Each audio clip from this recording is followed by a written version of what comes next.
that if Sue refuses to have Reed's kid, the universe will essentially implode or something. What? Alright, my dudes, welcome back to part 2 of us learning about The Maker. Apologies for the delay. I believe last week Serbia was under the weather, so I called it, we should probably take a break, but now we're back, and now Serbia is currently burning alive in their apartment. Hopefully it's okay over there. It's very hot. Yeah? Well, skill issue. Deal with it. Anyways, Doom. Months after Ultimatum and the separation of the Fantastic Four, everyone went on to live in their own separate lives to do anything resembling a normal life again. Sue sank into herself, into her work to avoid how lonely she truly felt. Johnny moved back to New York to be his own hero alongside Spidey. Ben ended up becoming a captain in the Air Force, and Reed the whole time had just been bumped. The Air Force? That's not something I thought Ben would be a part of, but fair enough, I guess. Does he actually pilot a plane? I'd love to see that. As a pilot prior to. Oh, really? Okay. I think so. I'm not positive, but I guess that makes sense. I thought he was just like a football player or like a boxer or whatever. Coming around in self-pity, until on a very unremarkable day, while his father would be roasting the shit out of him, their house would explode, killing everyone. This wouldn't be the only occurrence, as all around New York, major alien attacks would start hitting the city, striking some of the most brilliant minds in the world like Peter Parker, Jessica Drew, Nick Fury, Carol Danvers, and many more. In the midst of all of this, Ben would visit Sue to surprise her with how well his life is going, and to ultimately... She's basically a female clone of Pete. Oh, was this during the saga where there were just a bunch of clones of Peter Parker going around? Kinda. Or maybe it's more like an overarching thing where it's to be expected that there are clones of him that are going to show up from time to time. There are unfortunately quite a few clones of Pete. Okay. and who's making these clones? Oh, there's several people. But why? We'll save it for the Spider-Man video. I'm sorry that I'm curious. We don't need to open that can of worms here. That is a messy era of Spider-Man. Yeah. And to ultimately confess that he loved Sue the entire time Reed and her were together, which is a little strange, but the moment's interrupted when the Baxter building is hit from another huge attack from some unknown alien threat. Rallying up most of the heroes in the vicinity, they'd fight off a huge alien wrapping itself around the Baxter building to save Sue, until the alien all of a sudden just vanishes along with half of the Baxter building. Ben, Sue, and Johnny all think Reed might have a clue on what this alien is and what it wants, but when arriving to his home, they find out that he had died alongside his family in an explosion, similar to all the other attacks. Everyone heartbroken at the loss of Reed, they all inevitably cross paths with the alien who caused all the destruction and end up beating it by the skin of their teeth. However, upon beating it, Ben begins to convulse with purple energy seeping from his body. Later, with Ben on life support and the alien in custody, it takes Hawkeye removing one of the alien's balls to reveal that he was sent. What? What? That's not a sentence I thought I'd ever hear. Why Hawkeye, for one thing? And why the balls? Why was Hawkeye doing surgery on an alien's... Okay, whatever. It's comic book stuff. By his creator to eliminate specific enemies because their society does not work and requires correction, claiming that the world needs to start over and become anew, breaking out of his containment, wrapping the base in his tentacles, and teleporting away. Meanwhile, in all the chaos, Ben convulses again, shooting purple energy from his body to become a Purple Man, which ends up being explained that his rocky form was a kind of chrysalis waiting for his actual powers to develop. After which the three are approached by Carol Danvers and Nick Fury and declare that the three are now recruited by S.H.I.E.L.D. to help on their investigation on the attacks. In further investigating, Sue's teleported to Project Pegasus to find the entire facility in ruins and its personnel killed. Her presence is alerted when the leader of the creatures calls to Sue and repeats a comment he has often made to her in the past. "You always were just a tiny bit smarter than me." With the leader of these aliens revealing himself to be a still alive Reed Richards. So, did he plan this attack on his own family too? Nani? Damn. Well, you know, considering the life that he lived growing up, I can see the thought process. And especially with him losing his connection to everything that had grounded him and anything that meant anything at all to him. Yeah, bro's crashing out. That sucks, man. Reed has now become someone completely unrecognizable to the Reed Richards we met all the way in the beginning. While Sue can't even fathom that Reed is alive and behind everything that's been happening, all she can really do and humanely ask is why he faked his death, why he killed his family, why he attacked the world. Why would he do Good any questions. of this? The man that she loves would never do this. Until Reed snaps back in anger and claims that she doesn't know what kind of man he is anymore. Because after the quote-unquote torture he endured from Sue breaking up with him, Reed made so many scientific revelations. Okay, bro, you proposed to her at her father's funeral. Maybe there was a part of that where you were maybe wrong. And you gotta take that responsibility and the consequences that come with it. And you could fix this. I'm sure Sue would forgive you if you actually made an effort. But I guess when you're in that situation, you don't really see a way out. That if he tried describing them, no one would even know what he was talking about. Thanking Sue for leaving him because if she hadn't, he wouldn't have made such discoveries. And now he's going to take great pleasure in showing Sue what he has in store for this world very soon. After which he commands his aliens to take out Sue until the plot would jump in at the last second to save her life. Suddenly back in the present, Sue is rushed to the emergency room as she starts to flatline on the table, while Johnny and Ben watch in horror as the doctors struggle to bring her back.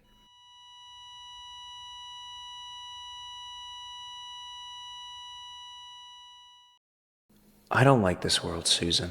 Huh? Worlds upon worlds, and out there somewhere, there is one that is perfect. And if it's not, maybe we can make it perfect. There has to be a world that hasn't made all the mistakes this one has. I bet there is one where science isn't for sale. I bet there's one that doesn't reward cruelty. I bet there is one where brilliance is standard. I mean, we don't have to stay here. Don't you feel that a lot of the times there's nothing for us here? I guess what I'm getting at is I just want to find a world where we can make it our own. From the beginning, Reed... Yeah, that thought process leads you down some really dark paths. A bit of a slight spoiler for P5, so skip ahead a few seconds. But this reminds me of Maruki's thought process, not gonna lie. And honestly, you could correlate this with so many different villains who want to get a perfect world, right? That is shaped within their own image, but that always comes with positives and negatives. You could also say Griffith from Berserk is also in the same situation, willing to sacrifice anything in order to obtain that world, even his own friends. Dangerous thought process that generally doesn't end well. I can't blame people for wanting a perfect world, a utopia, as it were, but it is impossible to achieve. Unless if it's on the backs of others who will never get to experience that. The only reality is that dystopia is the end of that. The problem is, what could be perfect for one person could be hell for another. And there is no such thing as a perfect world for everyone. So no matter what you do, not everyone can be happy in any situation. But what about, theoretically speaking, if everybody got into like some sort of VR machine and they got to experience a different world from each other within virtual reality that they thought was the perfect world for them, would that be a utopia? Even though your physical body is just kind of stuck in a VR machine and you're probably withering away and you don't have any reason to come out and interact with people anymore. I was gonna say, you'd be alone, because everyone else would be somewhere else. You'd be alone, and everybody that you talk to within that simulated world would just be AI, I guess. Oh god, wait a minute. That's exactly what I said. It just leads to dystopia. No matter what you do, it sucks. Always imagined himself creating a perfect world in his image. His friends and family were just always in the way. With Sue revived, she comes up with an idea to access files on Reed through the SHIELD database. Accessing the files, it contains untold catalogs of different parallel dimensions. Johnny at a certain point ponders if it really is Reed who is doing all of this, to which his sister replies that it is indeed him. And keeping a long story short, she discovers Reed has been hiding in a pocket dimension the entire time, and throughout everything that's been happening has been stealing various world-ending artifacts to warp the world into his own image. With this, Ben and Johnny are in disbelief that Reed could be capable of such a task that they compare him to Doom, but then even say that he's somehow grown far worse. In reverse, Well, we'll see about that. Is Doom still around? I'd love to see the matchup between Maker versus Doom. I think Maker wins that Doom's one, always actually. around. But hey, I'm still gonna support Doom. He's my boy. But even when we learned about the Fantastic Four initially, the comparison between Doom and Reed here was incredibly apparent. Like, it was just one slight difference that happened between them that completely changed them, but everything else was incredibly similar to each other, so it's not that far-fetched for Reed to become this way, especially given the backstory that we've given him here in the Ultimate Universe.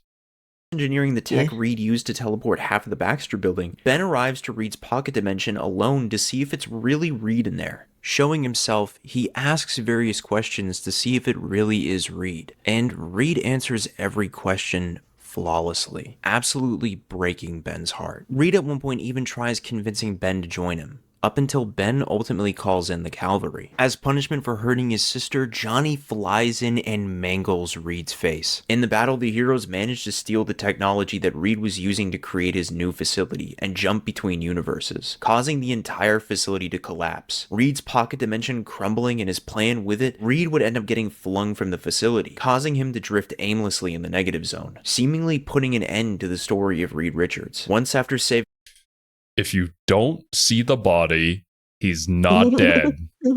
Hollywood has taught us this for a very long time. You always double tap.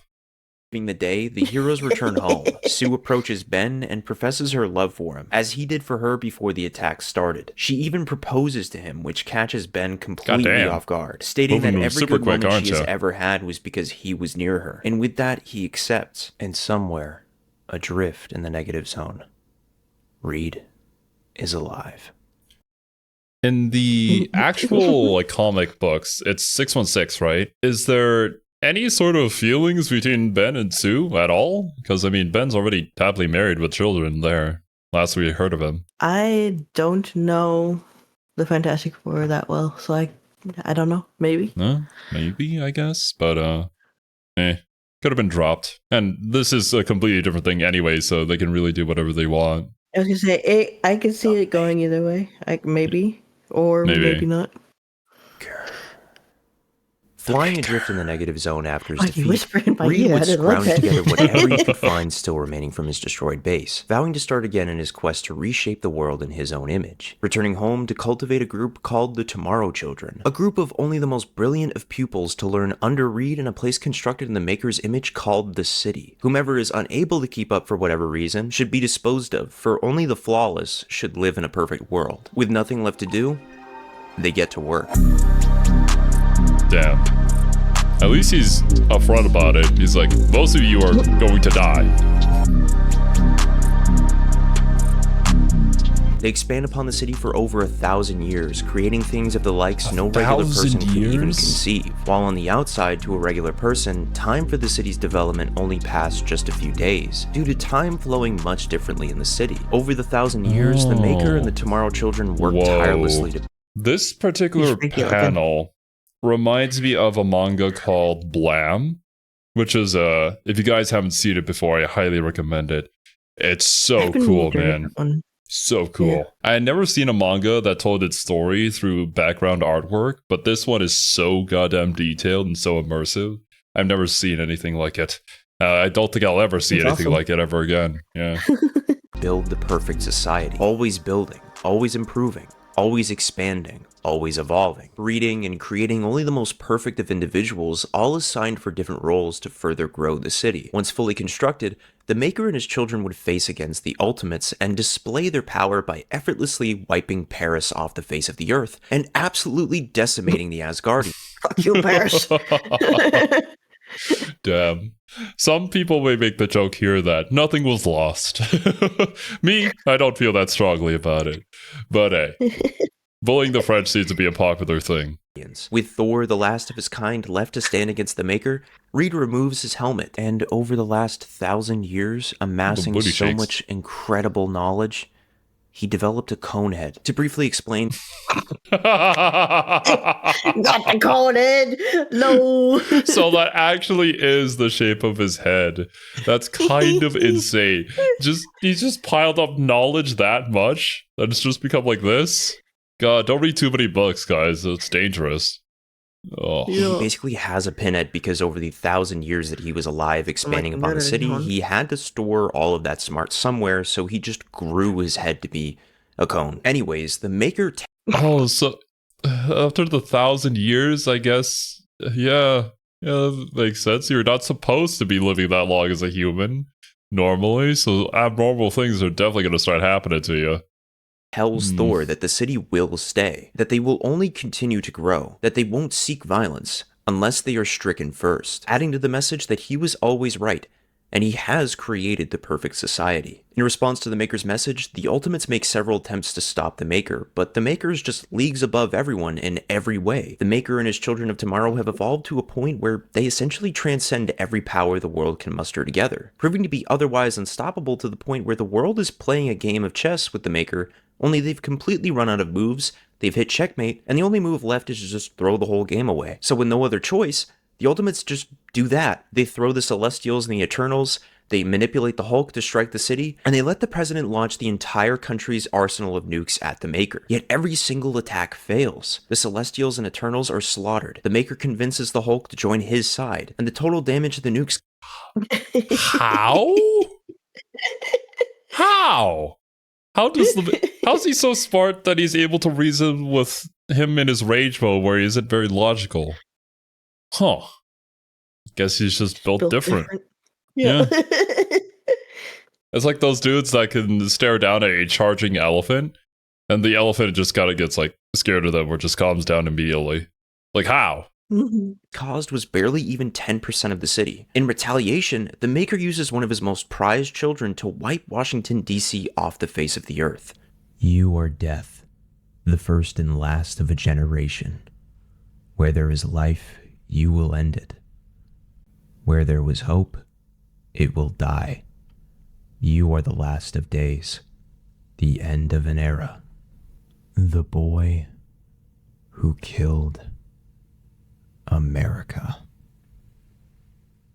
The death toll is incalculable. The president and pretty much anyone close to power is gone. The only successor left to take the reins as president is so far down the line of succession, it's astounding. The Maker is pretty much won, and nowhere around the world wants any trouble with the city now, because America is the pure example of what happens when you tick the Maker off. So in a last-ditch plan to save the world that only has like a 0.9999999% chance of working, Iron Man lets the Maker take him prisoner in the city with nothing but his underwear. At first, the Oh god. Oh jeez. I know exactly what panel this is going to lead into. This is not going to be good. Tony, you fucked up. Maker is completely taken aback and figures Tony must be hiding something, so he runs a scan to find nothing but a small tumor nestling inside of Tony's brain. The Maker removes his helmet to make a comment that they're kind of twinning now, and in an extremely petty way, he adds that he would have cured him if he just had switched sides a while back. However, while the Maker prepares to torture Tony, the turn of the tables. See, the tumor inside Tony's head is a virus that, once connected to the city, would begin to spread like a cancer, affecting the city's parameters, allowing the city to think for itself, giving it sentience. Essentially, the city turns against the Maker, realizing its Maker's very own hypocrisy, seeking to always evolve, yet doing so for all the wrong reasons. Number one, by using one of his own children as a sacrifice to bomb America. Number two, concealing the cognitive advancement of the city's intelligence by never allowing them to be smarter than the Maker. And number three, pursuing violent reprisal against the United States, deeming the Maker's behavior as regressive, not essential, and unfit to lead the children of tomorrow, leading the city to That's kind of insane. So, we literally created Ultron again, basically. Except now it's the entire city. This really is a gamble, man. You don't know if the city is just gonna... it's gonna be under new management. But I guess maybe that's easier to deal with? I don't know. And I'm glad that they wrote that Reed was smart enough to make sure that he programmed it to never be able to be smarter than him. Because that'll lead to really poor situations, for sure. ultimately discard For the him, yeah. Maker, with the final nail in the coffin to end his reign in the form of Sue Storm, arriving to surround the Maker into an invisible force field, telling him that she spent a lot of time feeling guilty over what he became. But now, she's completely over it, stating that he can't very well die, but she finally figured out the next best thing. The beginning of the end. Oh, yeah. Imprisoned for quite a while, the Maker's Dream Girl sort of just plops in through time to free him and a few other baddies to save their universe from a looming threat, dubbing themselves the Dark Ultimates. Now, the Dream Girl in question is a Sue Storm from a future where everything went wrong. So to stop that future from ever happening, they have to assemble all the Infinity Gems before the threat arrives. This involves a bit of That really looks like punished Sue Storm. She's been through some stuff for sure. And oh god, never mind. This is what leads into this battle. brain surgery on Tony, and the Hulk wearing 2 Infinity Gauntlets. But What? it's through the Ultimates stopping them from using the gauntlet that the threat the evil Sue warned about arrives, nullifying the stones and leading them It's just a self-fulfilling prophecy. You go back in order to stop the thing from happening, which leads into the events that end up causing the thing that you tried to stop. It's always happening like this. When can we realize that it doesn't work that way? Damn. Never. to fail their mission. Imprisoned again, Sue approaches the Maker to say that she'll never understand him. He could have made a better world, and even did, but the way he went about it was horrible. Moving past that to tell Reed that the threat they were warned about is coming. Something much bigger and more powerful than anything they've ever faced. And it sent Earth a message with just one word. Hunger. Welcome to the end of the Ultimate Universe. Galactus. So Galactus shows up, and he simply just starts tearing apart the universe. This is explained through events in Earth 616, where the timeline got messed up so much that it sent ripples throughout the multiverse, basically plopping Galactus in the center of the Ultimate Universe. And when he arrives to Earth, ooh, he decimates everything in his path. And every hero stands virtually no chance against him. Yes, so he instead does. of fighting Galactus and wasting time, they seek out the Maker to find an answer on how to defeat Galactus. Yet the Maker just has no idea. However, he does come up with the idea to travel to the 616 dimension this Galactus came from and figure out a way to stop him there. And everyone's like, fuck this guy. We can't trust him. He'll just screw us over the first chance. Understandable. I wouldn't trust him either. Yeah. It's so unfortunate that probably the person who's smart enough to figure this out also became evil. God damn it. And then Doom isn't any help either. I'm sure he's just gonna be like, yeah, I'm chill.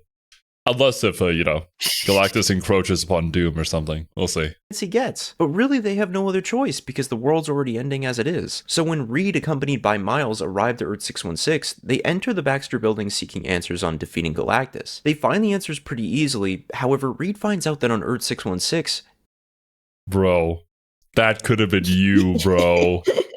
You fucked up. You really messed up, bro. Oh, man. Oh. I don't How know did how Miles I get feel. stuck babysitting Reed? I don't know. It's always Miles, isn't it? He's always the dude with the hamburger to help save the universe. I don't know how I'd feel.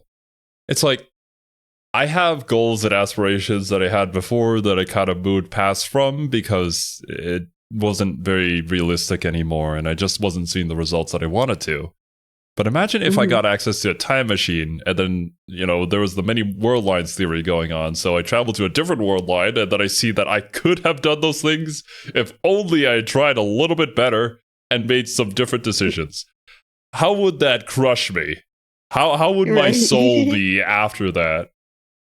Man. Not good. He's already broken, so maybe his response is going to be completely something else, but I don't know. It's going to be sane and rational, I am sure. Yeah. I'm sure he's going to see it and going to be like, neat picture. Good then for moves him. on. Yeah. Yeah. his counterpart has everything he lost and more. And in returning back to their world, Reed provides the Ultimates with all the info needed and apologizes to Sue for everything.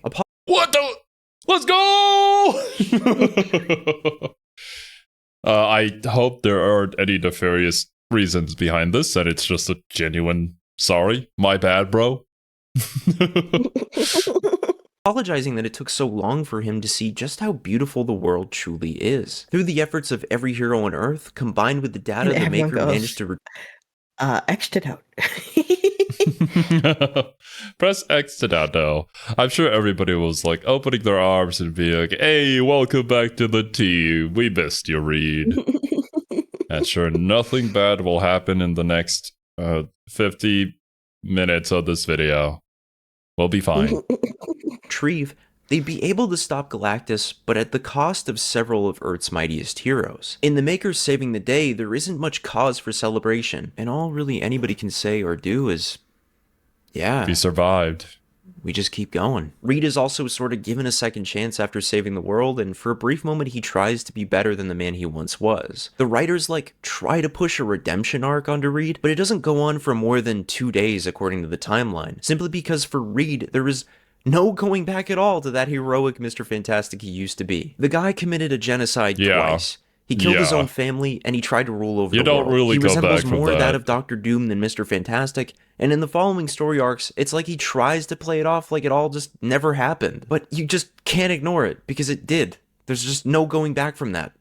At all. Ever. And it's during this, I don't think that's the right way to write this. I think if you've already committed to the bit, you kind of have to accept that there are consequences to the actions that you've done instead of just ignoring it and then going back to or regressing the character essentially, right? You can't do that. That doesn't make for any sort of compelling story. Maybe a bit of a fumble. We'll see. They have some similar issues with Scarlet Witch after all the House of M nonsense and stuff. Though, to be fair, Scarlet Witch, no one really forgives her immediately. So there is a lot of no, why would we trust you after that? But then eventually kind of just all kind of folds over and you're like, oh, well, I guess we moved on. That kind of sucks, yeah. But from a different perspective, I could see that they want to start up the next storyline, and so we kind of need this to reset a little bit so we can go in a different direction. I get it, but man, the whole Ultron thing, that was phenomenal up until they reset his character. I'd say in something like the Ultimate Comics, since it's not the mainline 616, they're generally more flexible, so they're not as pressured to return to the status quo. Yeah, I get it. Attempts to convince Sue that they should have a kid together off rip because of what he saw on Earth 616. And she's like, no, get the fuck away from me, guy. I'm not having a kid with you. That's one heck of a pickup line. Isn't Sue with Ben at this point now? Yeah, I'm pretty sure. Yeah. Didn't she immediately propose to him? I don't think there was any updates on that, but we should have a kid because alternate universe me had a kid with you. What? Genius, why didn't you say But then so some sooner? weird shit happens where Miles Morhames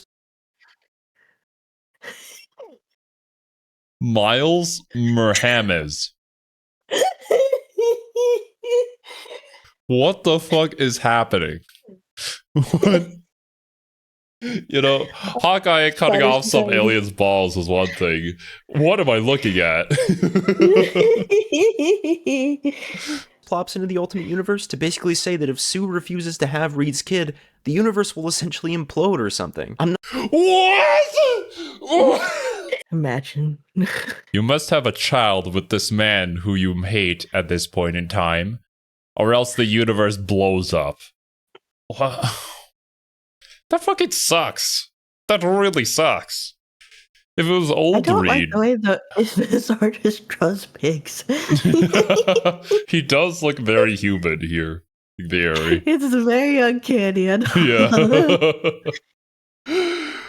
The child you will rear with him will have powers. He can fix what Doom can't. He will be better than the sum of your parts. Ooh. I mean, he's not wrong, but damn. Oh. Not making this up. This is an actual moment in the comic. So she ends up fuck? having a kid, What but the it's left up fuck? in the air if it's Ben's, Doom's, or Reed's. And yeah, What? Doom just kind of comes back out of nowhere. And I'm not going to take the time to explain how Why or is Doom why. live like that?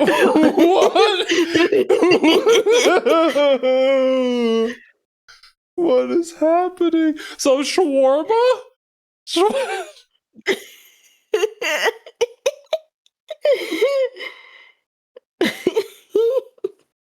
Where are we going? What happened? What happened? Why are we here? Just a supper? Oh my god. Did we I mean, the artwork changed. Did we swap writers or something at this point? Now things are just going in a completely different direction? Did we not know what to do Totally anymore? possible. This is weird. Like, even for comic book standards, this is weird. I don't really know if the story progression here makes much sense, but hey, we'll go with it. Because Secret Wars. Oh boy. so a thing called incursions begin to happen. Incursions, to put them in the simplest way possible, is when two universes begin to collide into one another. Now, this happens all across the multiverse until it comes down to the Ultimate Universe and the 616. Reed learns about the incursions and basically says, yeah, I'm a bad guy again, and teams up with fucking Thanos alongside What the hell? He just decides? Okay, you know what? I don't care anymore. I'm bad. And is that Namor? I think Thanos so. Namor? It's like Namor. And who's the What's chick? Namor doing here? Damn. I don't know. I've never seen her before. At least I don't recall. the Cabal to develop a don't life raft recognize her designed off by the his top of my counterpart to head. survive the Yeah. final incursion and the end of everything. Now, the incursions are later revealed to be the byproduct of a group of aliens called the Beyonders, with the Yeah. goal in mind to We learned obliterate about the them. entirety of the multiverse. Through Doom killing the Beyonders with the power of a cajillion molecule men, Doom gains the power of all the Beyonders Not a cajillion molecule, man. No, anything but that. Only things you'll hear in comics. and becomes God King Doom. You know, the Doctor Doom Yeah. who rips out Thanos' spine and wears all white and Yeah! Dude, this panel goes so hard. I love Doom so much. Jaws. That appears untrue. Snatch his spine out of your body. Bro. everyone thinks that Doom can just casually do that. Yeah, that one. After which, Doom creates Battleworld, acting as an amalgam of different universes ruling over it. Now, through the Maker and Mr. Fantastic's rafts, they were able to survive the end of everything and the beginning of everything at the same time. So, after the last two universes were destroyed, the raft found its way onto Battleworld. 8 years after the creation of Battleworld, the Maker's raft was discovered in a section known as Utopolis, where the raft was accidentally opened, and the Cabal was in turn freed from their suspended animation, quickly drawing the attention of Battleworld's authorities. The Maker and the Cabal went on the move, but the Thor Corps soon caught up with them, leading to a huge confrontation. The survivors of Earth 616 soon joined the brawl after being freed from their own life raft as well, and when Doom was made aware of the existence of not one, but two Reeds, he quickly Two? Two Reed returns? There can't be more than one. stepped in without a moment's hesitation, leading to one of the funniest Maker moments ever written. Richards! Is he talking to me? I don't really care for his tone. No, he is most certainly not talking to you. So it's true. It really is you. Isn't it, Victor? It's amazing. An artificial construct of reality. A world where there should be nothing. Look at what you've made. Yet before anything resembling a fight could even occur, Doctor Strange uses his magic to teleport them all away to prevent them from suffering at the hands of Doom, after which both Reeds eventually found one another again a bit later, and had agreed to join forces in order to find a way to defeat Doom. In finding a way to defeat Doom, there's a brief moment where both Reeds debate upon killing him that I found to be immensely interesting. See, the Maker seeks to kill Doom and then uses power to shape the universe in his perfect image, as we all know, whereas Mr. Fantastic only wants to subdue Doom and uses power to fix everything. The Maker questions why with all that power he'd settle for just repairing everything to what it was, questioning if it's for the sake of nostalgia, wondering why his counterpart is so weak. But Mr. Fantastic tells the Maker that it's that love for what once was, and that care for those things outside of themselves that makes him stronger, not the other way around. You know, I look at your face, which is my face, and I see the age We look a on little bit different, buddy. I wonder how it A little bit. became so sentimental, so soft, so weak. So edgy. It's easy read. When you learn to care about things other than yourself. That little bit of dialogue I feel like Damn. perfectly displays the duality between both reads. I get it. I understand. They really are a product of the environment around them. Mm-hmm. Things that have happened to them, the choices that they made, the experiences and the consequences that came from it resulted in two very different men despite sharing the same name and having the same role. It sucks. It really sucks for the Maker.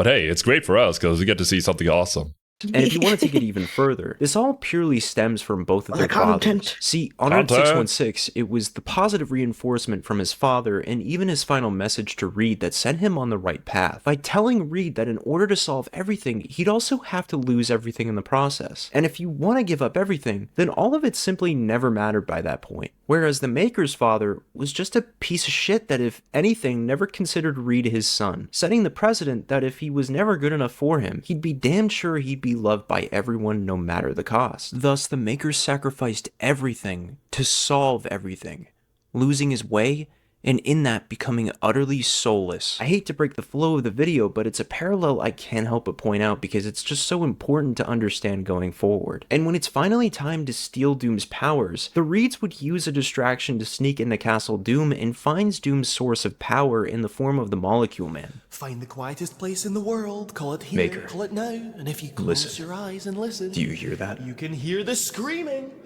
Did you bring me something to eat, Reeds? I knew it. But I wasn't really We need a prepared for hamburger. it. I'm sorry. ASAP. I don't have anything. How are you feeling? Oh, I'm starving. I'm sure. An infinite number of missing mouths not being fed will do that.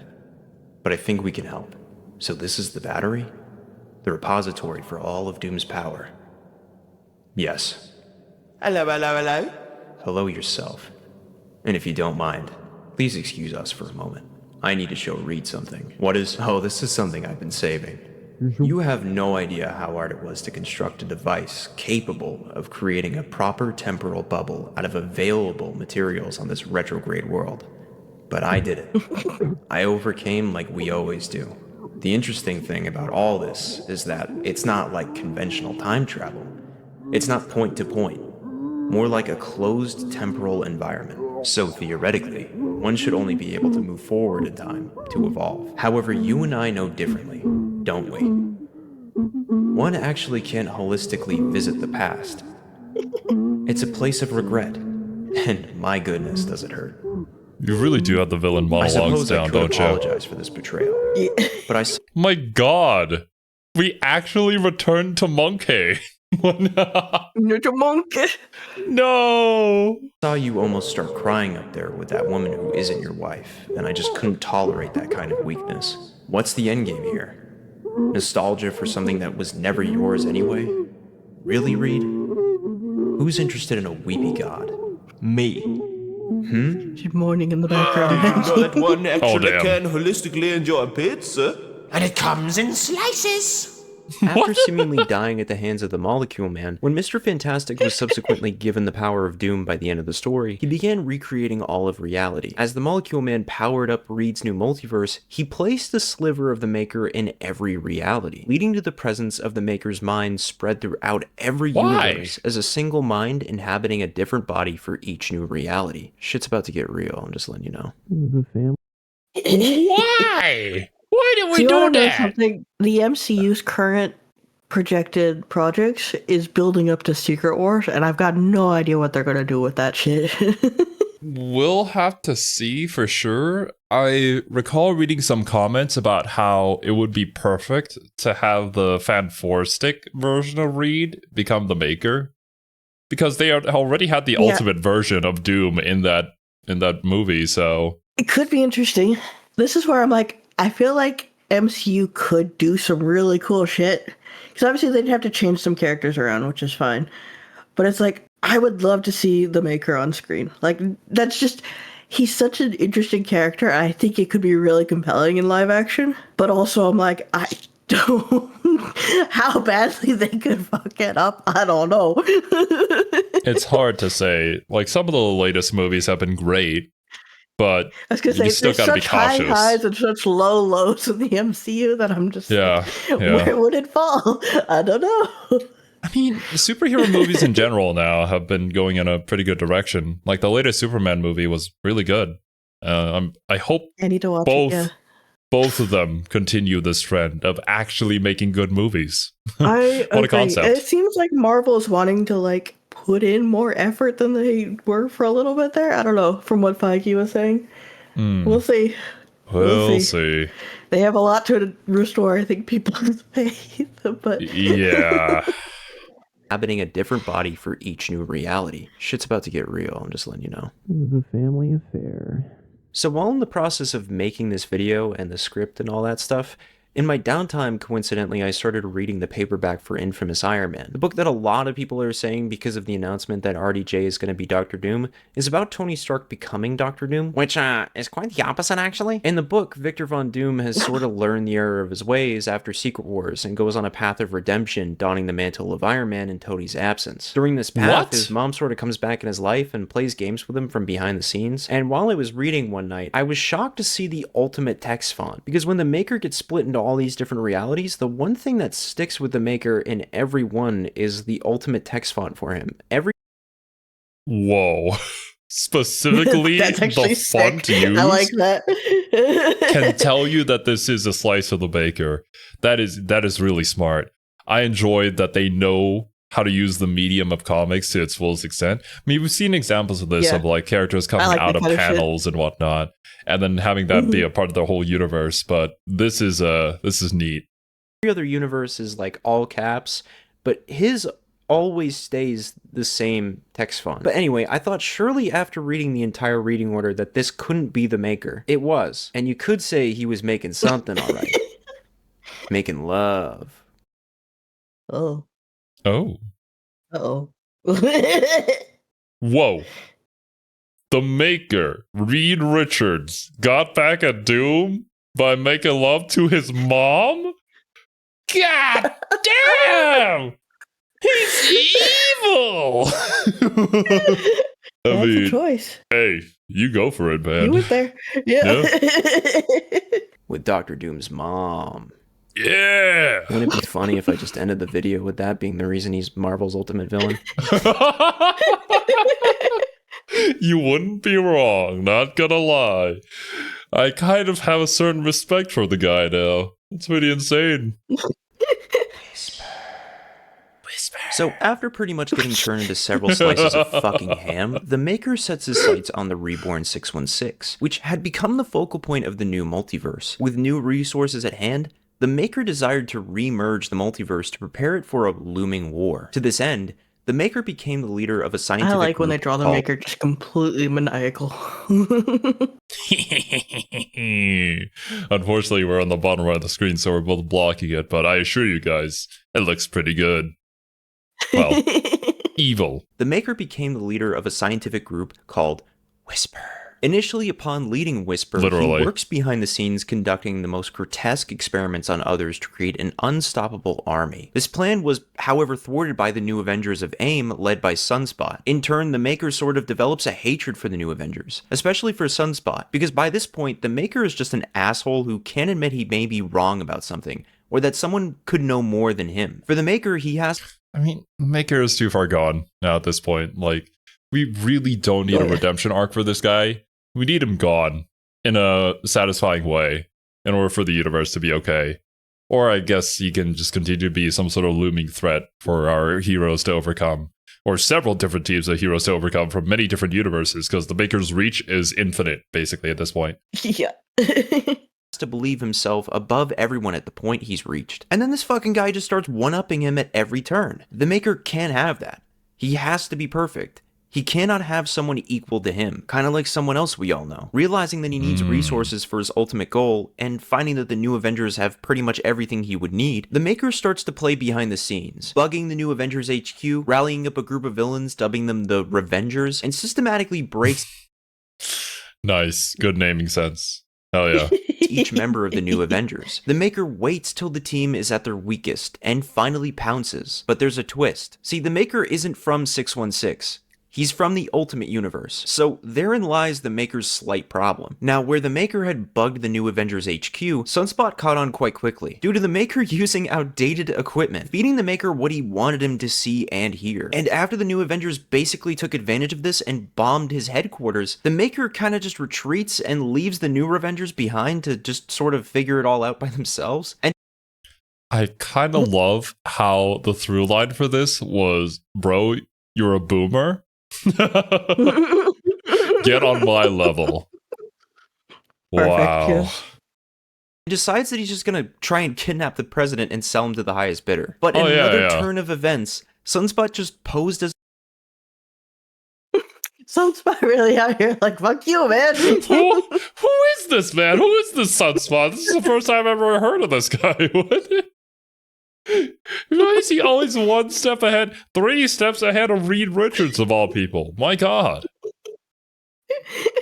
Ah, Jesus. the president and overturned Reed's plan yet again, and led him to unwittingly teleport himself to a fake Air Force One made up by Warlock, in which Sunspot kind of just reveals that he knew about the bugs, and not only about the bugs, but he also placed a few moles inside of his Whisper team to basically just construe events for the Maker's ultimate failure no matter what he did. The Maker lost at his own game before he could even play it. So in that failure, the Maker would just transport his consciousness to a different body in the multiverse and just kind of start a war with the High Evolutionary to merge the multiverse, which not only happened to resurrect the Ultimates, but subsequently led to his own demise again. And where the Ultimates were resurrected, they were also kind of royally pissed that the Maker brought them back just to be used, so they set out on a mission. We're hunting makers? Oh, God. Oh, my God. Reed, what are you doing, bro? He really is just doing everything to create his own demise. Although I suppose that's most villains at this point. Setting events in motion, giving the hero enough motivation to come after them because it's, I don't know, they want to achieve something. But yeah. God. To kill every version of the Maker they could possibly find. But this sort of development never really gets expanded upon ever again. But bro. That's okay, because now we're going to... What? How's Venom now, related? At some point, whether in future Foundation... Well, actually, when we learned about the Marvel like multiverse and whatnot, apparently Venom plays a very big role throughout all of them. And yeah, the King of Black and the symbiotes as a whole. We didn't really delve into that. And I believe, doesn't Sir Superhero have a video specifically on the symbiotes too? That's something that we should probably check out at some point as well. Yeah. We need to watch another superhero video. It's been a while, yeah. Warren Donny Cates' Venom, the Maker discovered the Council of Reeds and sent them a job application like he was on Indeed or some shit. The Council of Reeds got a hold of his application and basically said to the Maker, "Thank you for applying for the position, but unfortunately you do not fit the requirements. We'll keep you posted once you somehow maintain control over your original universe." So the Maker initiates Project Oversight, which is essentially the task of returning, restoring, and conquering his original dimension 1610. Now, since the Maker's body in the Ultimate Universe was destroyed, the Maker had to first figure out a way to safely transport himself to the Ultimate Dimension. Thus, the Maker developed an interdimensional... We definitely don't do this during our recordings, and I definitely don't edit around them. We never misspeak. Definitely. Never. I speak flawlessly 100% of the time. There are times when I consider leaving them in because I think they're funny, but too many might be kind of annoying. Thus, the Maker developed an interdimensional gateway to the Ultimate Universe. However, of all Black Clubs. Specifically, just the blooper reels of all the things that we've done.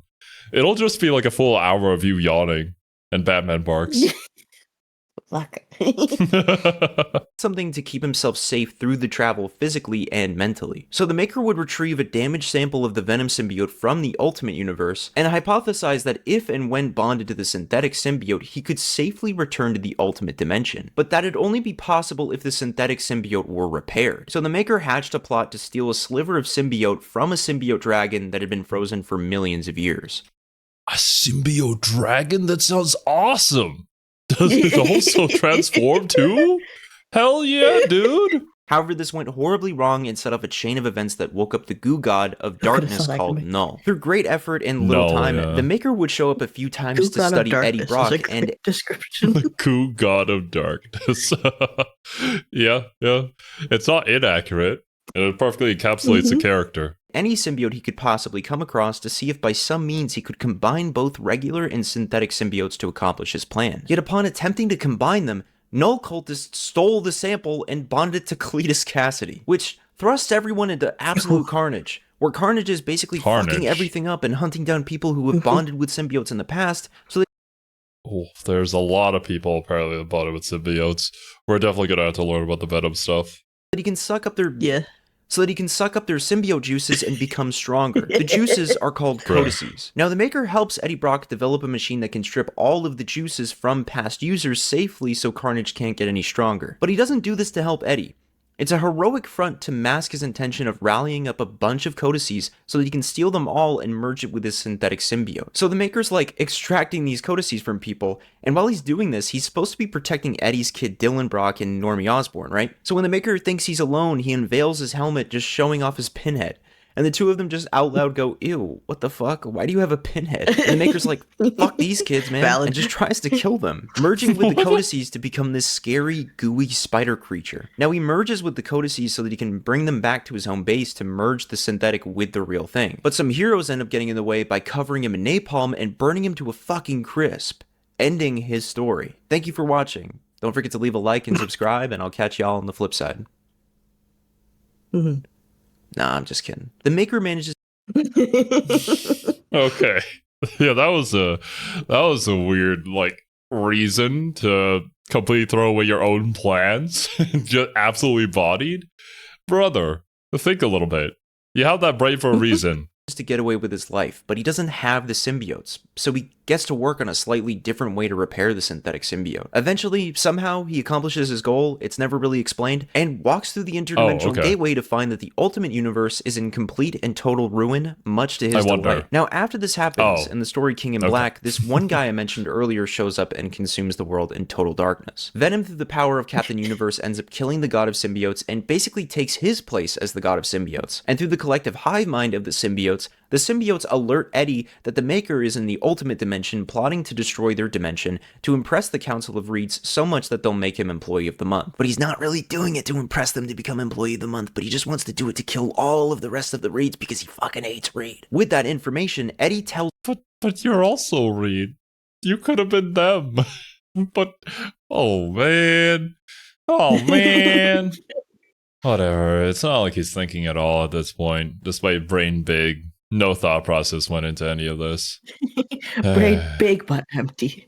No. pretty much every hero in the 616 that the Maker will return from the Ultimate Universe to enact his invasion very soon, and that whatever he has planned will be worse than anything they've ever faced before, which leads us into Ultimate Invasion. Alright, well, I think that's probably a good place to call it here for now. But oh man, there has been some ups and some downs for sure in the Maker's comic run here. I definitely think the downs had to do with like different writers coming in and some people interpreting the story differently, trying to give him redemption arcs. It's just not really working out, so we're changing plans and doing other things too. It tends to be how it goes. And eventually, a chunk of this was in the 616 storyline, which yeah. I think it's also unfortunate that because of this, it made the character quite inconsistent, despite being a really cool concept. And I feel like certain motivations behind things that they've done wouldn't really make a whole lot of sense. Like, you could even put it up to just raw pettiness now at this point. But if you're going to do that, you got to play it to the bit like Doom does. I've talked about it before, but that's probably the biggest downside to comics, because so many different writers touch these characters. You end up with pretty inconsistent development over like the course of a long period of time. Yeah. But that also can be to its greatest strength, because then you can have an incredible writer come in and just write the best run you've ever read in your life for a character. And you're like, oh, damn. Hot tamales, bro. I love this character. I love this writer now. It's like a little gotcha machine. You never know what you're going to get. True. But yeah, dudes, if we did miss something or if there's more info that wasn't really explained here, please do let us know in the comments. But yeah, thank you guys so much for watching. Hope you guys enjoyed, and we'll catch you in the next one. Bye-bye.